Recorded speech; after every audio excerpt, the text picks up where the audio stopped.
Olá, pessoal, tudo bem com vocês? Estamos aqui para mais uma aula e hoje nós iremos falar do livro de Esther. Este livro, ele é bastante popular. Nós temos filmes, né, por aí na cultura pop que contam a história, né, da rainha Esther e do rei Xerxes, como se fosse uma história romântica. A gente já viu isso sendo retratados em novelas também. Mas qual será que é realmente a diferença entre aquilo que a gente vê nesses filmes e romances para aquilo que está escrito na palavra de Deus? Então eu convido você a prestar atenção nessa aula, a aproveitar este conteúdo, a ler este livro na íntegra na sua Bíblia, pois ele tem um conteúdo riquíssimo e não se trata de romance. Então, vamos nos atentar à leitura. Então eu vou compartilhar com vocês a minha apresentação de slides e aí você acompanha ponto a ponto comigo, tá? Então vamos lá. Então vamos lá. Aqui. Já deve estar aparecendo para você. Então, né? Esther. O que você não pode perder de vista quando você lê este livro, né? Então, qual é o conteúdo geral? É uma história providencial da preservação dos judeus por parte de Deus no Império Persa. Então, um algo que a gente tem que se situar.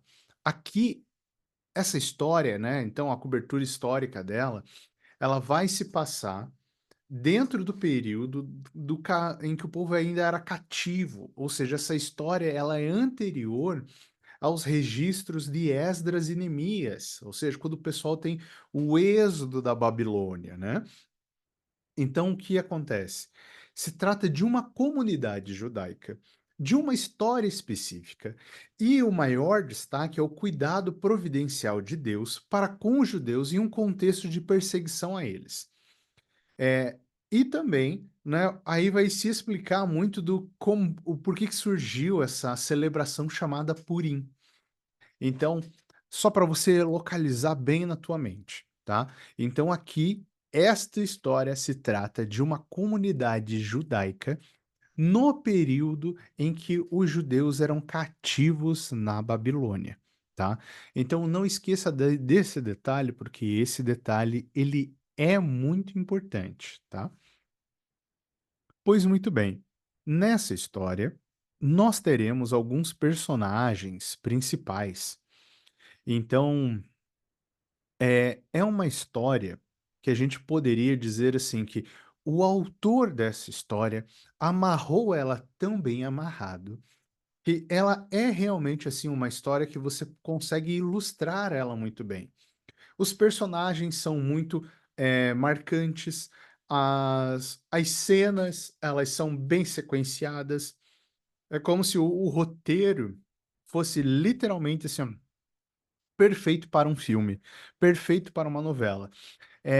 Tanto que tem muitos filmes e muitas novelas sobre a história da rainha Esther. Então aqui nós teremos o rei Xerxes, nós teremos a rainha Esther, Mardoqueu, né, e Ramã. Então aqui, a grosso modo, nós podemos dizer que Esther é a protagonista dessa história, né, ou seja, é o personagem que vai receber maior evidência. E Mardoqueu é aquele personagem que ele é o justificado em toda essa história. O rei Xerxes é aquele personagem importante, né, o grande rei, e Ramã seria o antagonista. Sabe aquele personagem que sempre quer ver o mal de todo mundo, que quer é o trapaceiro, mas é aquele trapaceiro que também ele só se dá mal, tudo mais? Então, esses são os personagens principais dessa história. Então acompanha comigo. Então, uma comunidade judaica na Pérsia.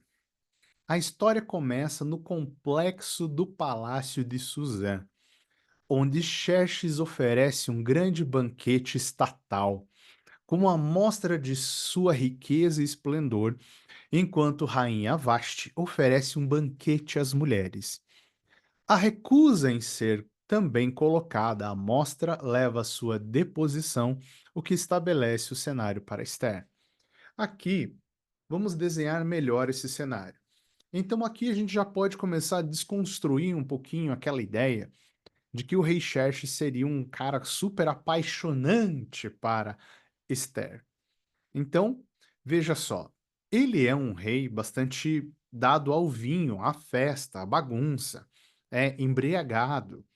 Então imagine que ele está lá, embriagado, tudo mais, fazendo a sua recepção aos súditos, e ele manda chamar a sua rainha. E essa rainha diz que não vai. Nesse sentido, eu quero situar vocês no contexto da época. Uma pessoa recusar-se a aparecer à presença do rei não é igual você estar na sua casa, você pedir para o seu filho vir cumprimentar as visitas e ele falar que não vem. Não é comparativo a isso. Não é comparado a, por exemplo, ao prefeito de uma cidade mandar uma carta de convocação para você e você não comparecer. Você não comparecer à presença do rei naquela situação era digno de pena de morte, porque tamanha era a ofensa. E a gente vai desenrolar aqui um pouco mais essa história, só para você entender a que nível essa ofensa vem. Mas também temos que entender que, se isso não acontecesse, não haveria espaço para a rainha Esther, né, chegar depois.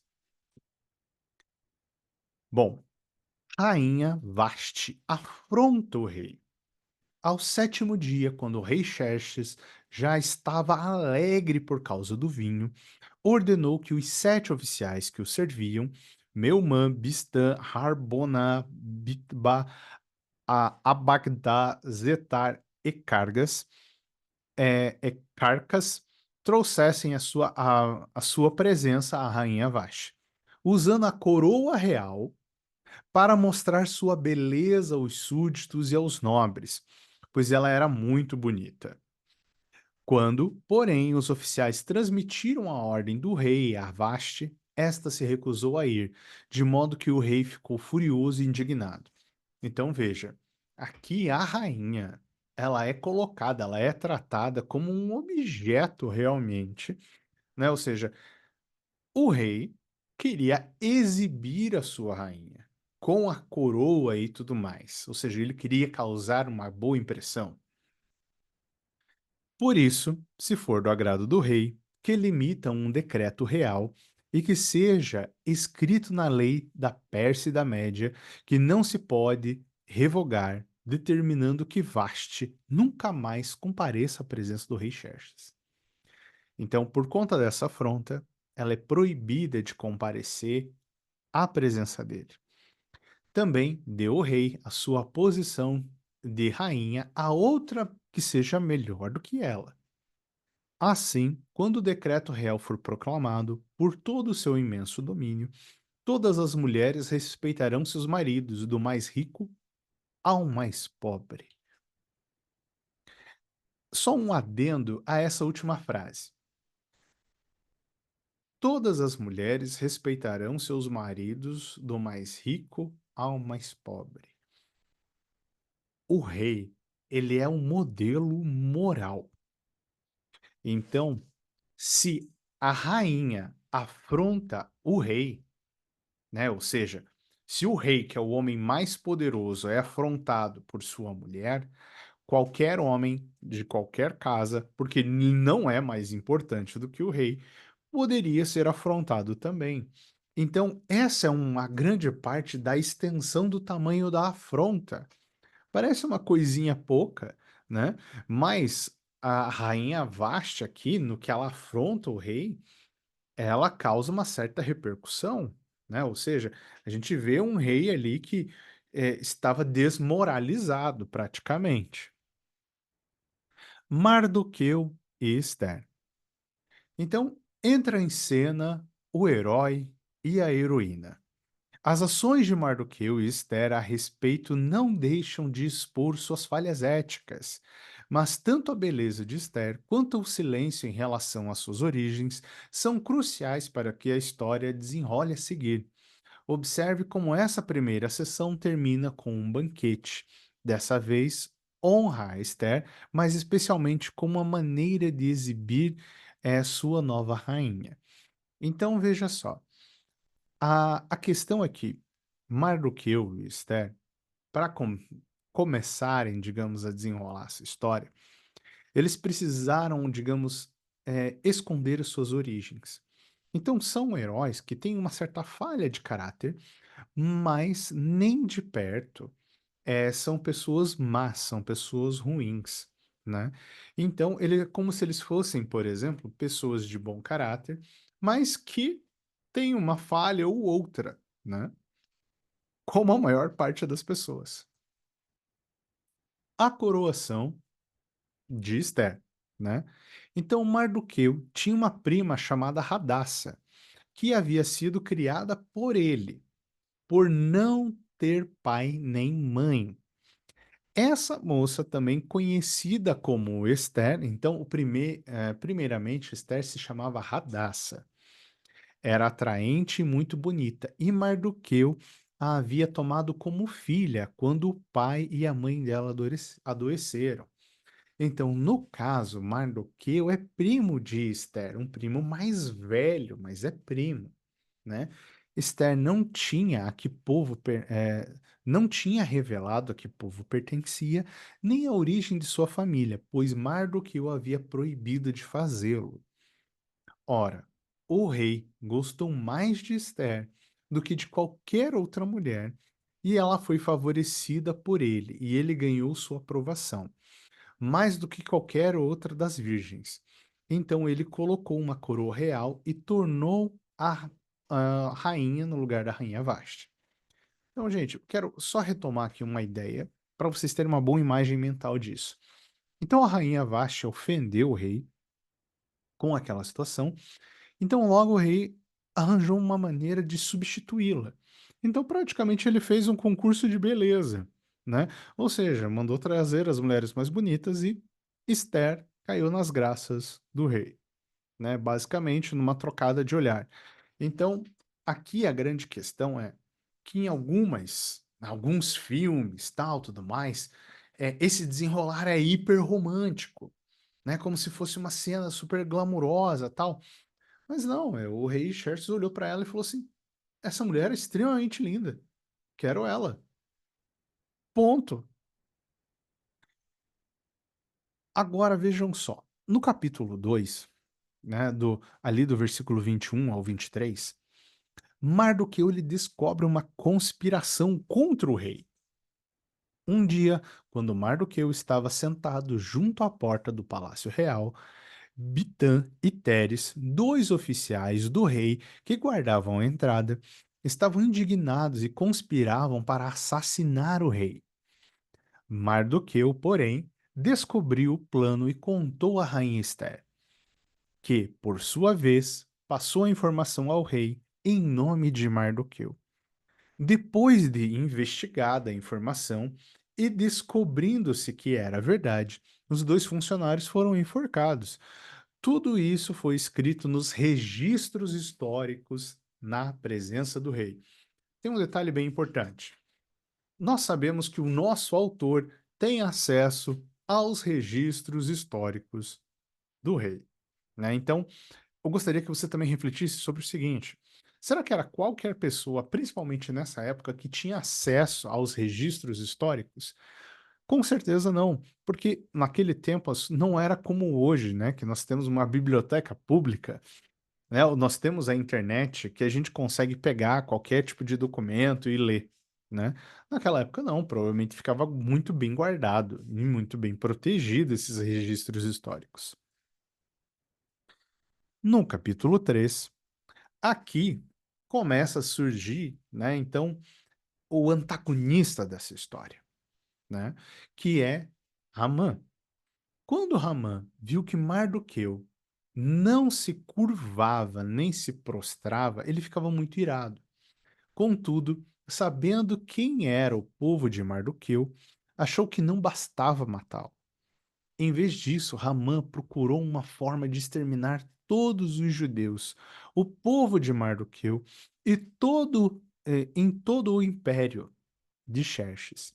Então veja só, como Mardoqueu não se curvava, né, ali para Ramã, ele ficou extremamente ofendido com isso, né? Então, peraí. Só que ainda na cabeça de Ramã a coisa ia mais longe. Peraí, o problema não é Mardoqueu. O problema é essa raça toda. Então, tenho que exterminar um por um. Aí aqui a gente vê o desenrolar de uma coisa e nós temos que colocar aqui a critério, digamos assim, a inteligência ou a sabedoria do rei Xerxes, porque veja, ele era extremamente fácil de ludibriar. Então Ramã disse ao rei Xerxes: existe um certo povo disperso e espalhado entre os povos de todas as províncias de teu império, cujos costumes são diferentes dos de todos os outros povos e que não obedecem às leis do rei. Não convém ao rei tolerá-los. Se for do agrado do rei, que se decrete a destruição deles, e colocarei 350 toneladas de prata na tesouraria real, à disposição para que se execute esse trabalho. Aqui, tentem pensar no quanto que isso era bastante, né? Veja, era 350 toneladas de prata. Meus amigos, meus irmãos e irmãs, pensem no seguinte: eram 350 toneladas. Toneladas. Tente imaginar que seria suficiente para encher provavelmente uma casa inteira de prata. Então era muita prata mesmo. Então o rei tirou seu anel selo do dedo, deu a Ramã, o inimigo dos judeus, filho de Hamedata, descendente de Agag, e disse: fique com a prata e faça com o povo o que você achar melhor. Basicamente, o anel selo do rei era como se fosse a assinatura dele. Então, ele poderia escrever um decreto, colocar ali, né, o sinal do rei e pronto, foi o rei que autorizou. Só que veja, aqui não existe descrição alguma. Se o rei pergunta quem é o povo, o que que ele tem feito, né? Então, Ramã chegou, disse, ok, o rei já falou, ah, beleza, manda matar. Não pensou duas vezes. O pedido de Mardoqueu a Esther. Quando Mardoqueu soube de tudo o que tinha acontecido, rasgou as vestes, vestiu-se de pano de saco e cinza e saiu pela cidade, chorando amargamente em alta voz. Quando as criadas de Esther e os oficiais responsáveis pelo harém lhe contaram sobre Mardoqueu, ela ficou muito aflita e mandou-lhe roupas para que ele as vestisse e tirasse o pano de saco, mas ele não quis aceitar, porque as roupas de pano de saco, ao rasgar as vestes, eram um símbolo, né? É um símbolo judeu. A gente já viu isso em vários livros. Inclusive, eu acho que não tem nenhum livro, exceto Gênesis, que eles não rasgaram as vestes, né? Todos os livros seguintes rasgaram as vestes, que é um símbolo de tristeza, de luto, de sofrimento. Pois muito bem, o pedido de Mardoqueu é Esther. Então, quando Mardoqueu recebeu a resposta de Esther, mandou-lhe dizer: não pense que pelo fato de estar no palácio do rei, de todos os judeus, só você escapará. Pois, se você ficar calada nessa hora, socorro e livramento surgirão de outra parte para os judeus, mas você e sua família morrerão. Então veja, aqui Mardoqueu faz uma grande colocação e, de uma maneira extremamente sábia, fala da vontade e do propósito de Deus. Porque basicamente aqui, ele sabe que o socorro virá para esse povo, porque Deus tem um plano para este povo, tem um plano para essa nação. E aqui ele indaga Esther de uma maneira extremamente inteligente, sábia, né, e provavelmente inspirada por Deus. Quem sabe se não foi para um momento como este que você chegou à posição de rainha? Então, basicamente, aqui, Mardoqueu está colocando para Esther: ei, você, dentre todas as mulheres que não tinha pai nem mãe, que foi criada pelo primo, que de repente chega chega à presença do rei, é escolhida para ser rainha e é colocada como rainha, será que não é para fazer alguma coisa? Não é para algum propósito? Então, basicamente, ele coloca para ela: ó, se você não fizer nada, ó, o povo vai ser salvo, mas aí é você que se lasca. Mas Esther responde prontamente da seguinte maneira: vá reunir todos os judeus que estão em Suzã e jejuem em meu favor. Não comam nem bebam durante 3 dias e 3 noites. Eu e minhas criadas jejuaremos como vocês. Depois disso, ao rei, ainda que seja contra a lei, se eu tiver que morrer, morrerei. O pedido de Esther ao rei. Então veja, Esther tinha bastante medo, né, de falar com o rei, porque querendo ou não, né, entrar na presença do rei era somente quando ele chamava. Ir falar com ele sem ele chamasse era perigoso morrer. Eu quero que vocês entendam o seguinte: o povo persa é bastante diferente de outros povos. Então, Esther era rainha, mas isso tornava ela uma mulher mais importante que as outras mulheres do reino, mas jamais equiparava ela ao rei. Então, se o rei se desagradasse dela, ele tirava ela do lugar, colocava outra, como aconteceu com a rainha Vashti, mandava matar.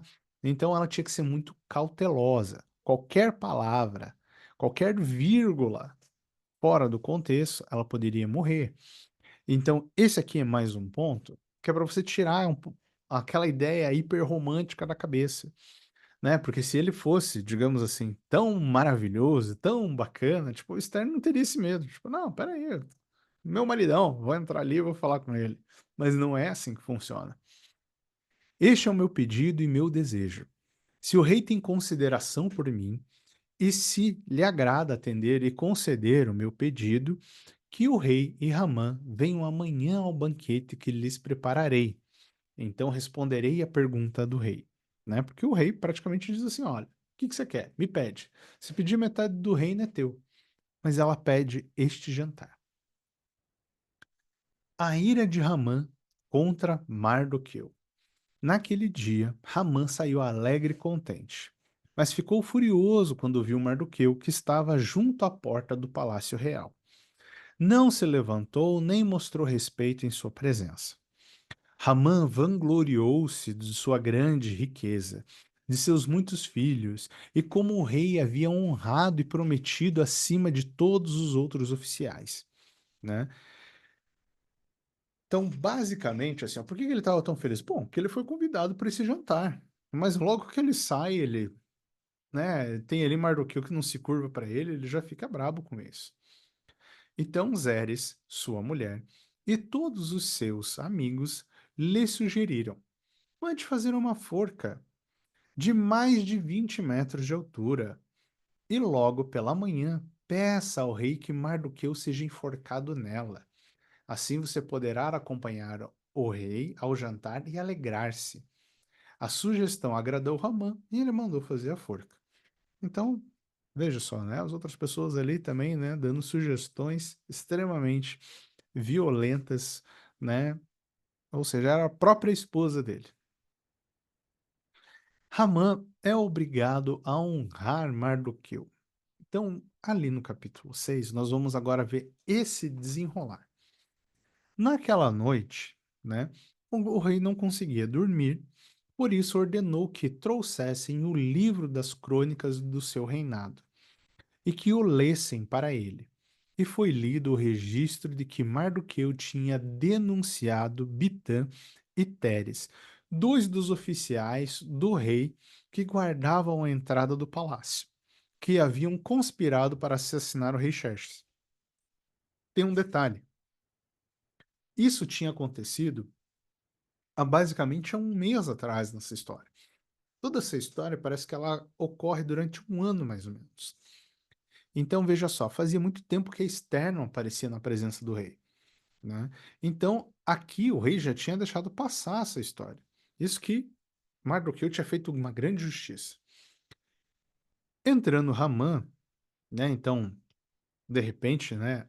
Ramã aparece ali.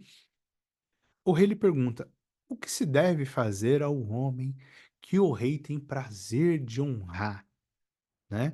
E Ramã pensou consigo: poxa, a quem o rei teria prazer de honrar senão a mim, né? Ou seja, ele estava extremamente envaidecido. Então ele faz uma sugestão bem gloriosa, né? Que a pessoa vestisse um manto de rei, que uma outra pessoa fosse levando num cavalo e que ainda fosse dizendo coisas assim. E que isto é o que se faz com um homem que o rei tem prazer de honrar. Só que para desespero de Mardoqueu, né? Para desespero de Ramã, quem o rei queria honrar era Mardoqueu. E faz com que Mardoqueu faça tudo isso, e faz com que Ramã faça tudo isso para Mardoqueu. Ou seja, aquela pessoa que ele tinha raiva, que ele tinha ódio, que ele construiu uma forca enorme, né, para enforcar, ele teve que fazer honrarias a essa pessoa. E isso, com certeza, pegou forte em Ramã. Então aqui é como se a gente visse aquele momento de justiça, porque Ramã, a todo o tempo, queria maltratar os judeus, enforcar Mardoqueu. Então aqui é como se ele é aquele arqui-inimigo que acaba se dando mal, passando vergonha, né? No capítulo 7 tem-se o enforcamento então de Ramã. E aqui realmente essa cena ela é bem cinematográfica. Então a rainha Esther, né? Então teve todo aquele jantar, então ela conta, né? Sobre toda essa situação. Então rainha Esther responde: se posso contar com o favor do rei, e se isso lhe agrada, poupe minha vida e a vida de meu povo, né? Porque o rei pergunta: meu Deus, tá, mas e o que você quer? Estamos aqui jantando, tal. Então ela conta. Pois eu e meu povo fomos vendidos para destruição, morte e aniquilação. Se apenas tivéssemos sido vendidos como escravos e escravas, eu teria ficado em silêncio, porque nenhuma filiação como essa justificaria perturbar o rei. O rei Xerxes perguntou à rainha Esther: quem se atreveu a uma coisa dessas? Onde ele está? Respondeu Esther: o adversário e inimigo é Ramã, esse perverso. Diante disso, Ramã ficou apavorado na presença do rei e da rainha. Então, basicamente, é como se nessa cena, devido ao espanto do rei Xerxes, ele não sabia, né? Lógico, porque ele, né, Esther não tinha contado a nacionalidade dela, não sabia quem era o povo que ia ser destruído, e muito menos que tinha sido Ramã que tinha decretado esse genocídio, né? Mas o que acontece na sequência surpreende mais ainda. né? E voltando o rei ao jardim do palácio, ao salão do banquete. Então, no que Esther fala isso, de repente, o rei Xerxes ele fica bravo e ele sai de cena e deixa Esther com Ramã, o cara que tinha acabado de decretar a morte aos judeus. Então a gente percebe que o rei Xerxes, em alguns momentos dessa história, ele tem um comportamento um tanto quanto duvidoso, um quanto estranho, né? Você deixaria um assassino em potencial sozinho? Ah, Diego, mas ele estava num palácio real, tudo mais, mas ele conseguiu se aproximar de Esther, ele conseguiu chegar perto dela, né? Então, viu Ramã caído sobre o assento onde Esther estava reclinada. Então exclamou: chegaria ele ao cúmulo de violentar a rainha na minha presença em minha própria casa? Mal o rei terminou de dizer isso, alguns oficiais cobriram o rosto de Ramã. E um deles, chamado Arbona, que estava a serviço do rei, disse: há uma forca de mais de 20 metros de altura junto à casa de Ramã, que fez para Mardoqueu, que intercedeu pela vida do rei. Então o rei ordenou: enforquem-no nela. Assim Ramã morreu na forca que tinha preparado para Mardoqueu, e a ira do rei se acalmou. Então todo o plano de Mardoqueu virou contra ele. O decreto do, o decreto do rei em favor dos judeus. O rei tirou seu anel-selo que havia tomado de Ramã e deu a Mardoqueu. E Esther o nomeou para administrar os bens de Ramã. O decreto que o rei concedia aos judeus de cada cidade é o direito de reunir-se e de se proteger-se de destruir, matar e aniquilar qualquer força que a ameaçasse a eles, suas mulheres e seus filhos, e de saquear os bens de seus inimigos. Então aqui a gente tem, né, um detalhe. O rei não podia desfazer um decreto que ele mesmo fez. Então o rei não podia salvar os judeus de seu próprio destino, né? Então, basicamente, o rei tinha colocado ali um decreto, não, eles vão ter que morrer, mas agora eles podiam se defender. E o povo já fica bastante feliz por poder se defender, né? Então, os judeus feriram todos os seus inimigos à espada, matando-os e destruindo, e fizeram o que quiseram com seus inimigos. Então, houve realmente aquele dia de tentar matar todos os judeus, mas eles puderam se defender. Antes, eles não poderiam. Eles não poderiam nem fugir, né? Então, veja só, eles estavam literalmente fadados a um dia de abate. Mas pôde-se acrescentar uma coisa: olha, agora eles podem se defender e vão poder fazer o que quiserem com seus inimigos. Então o rei deu ordem para que assim sem fizesse o decreto que foi publicado em Suzã. E os corpos dos 10 filhos de Ramã foram pendurados na forca. Então não apenas Ramã morreu, mas toda a família de Ramã. A vitória dos judeus e a celebração, né, de Purim. E assim os judeus adotaram como um costume aquela comemoração, conforme o que Mardoqueu lhes tinha ordenado por escrito, pois Ramã, filho de Agagita Hamedata, inimigo de todos os judeus, tinha tramado contra eles para destruí-los e tinha lançado o pur, e isto é, a sorte para a ruína e destruição deles. Mas quando isso chegou ao conhecimento do rei, ele deu ordens escritas para que o plano maligno de Ramã contra os judeus se voltasse contra a sua própria cabeça, e para ele e seus filhos fossem enforcados.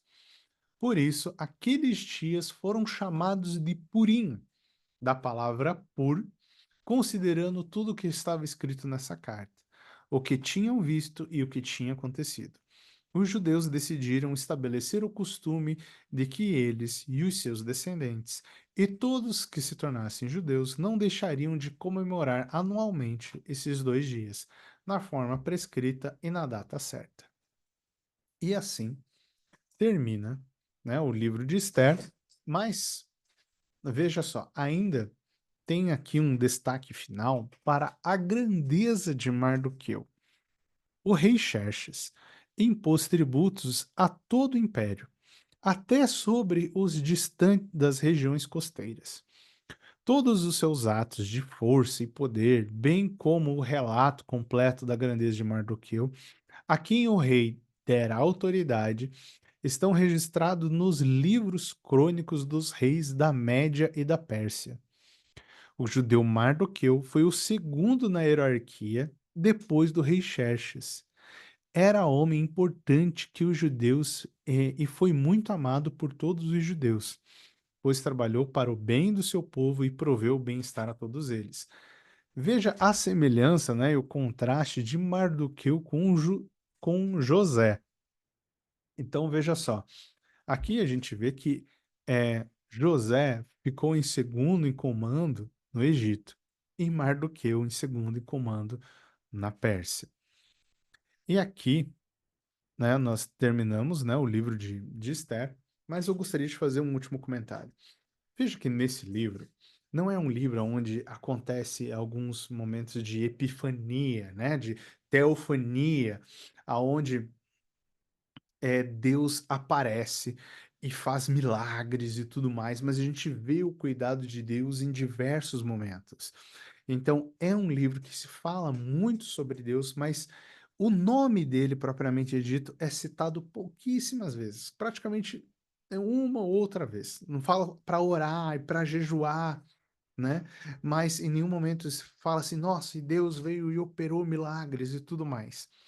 Então, este livro apresenta o cuidado de Deus para com o seu povo. Meus caros irmãos e irmãs, essa foi mais uma aula. Bons estudos para vocês, uma boa semana e que Deus os abençoe.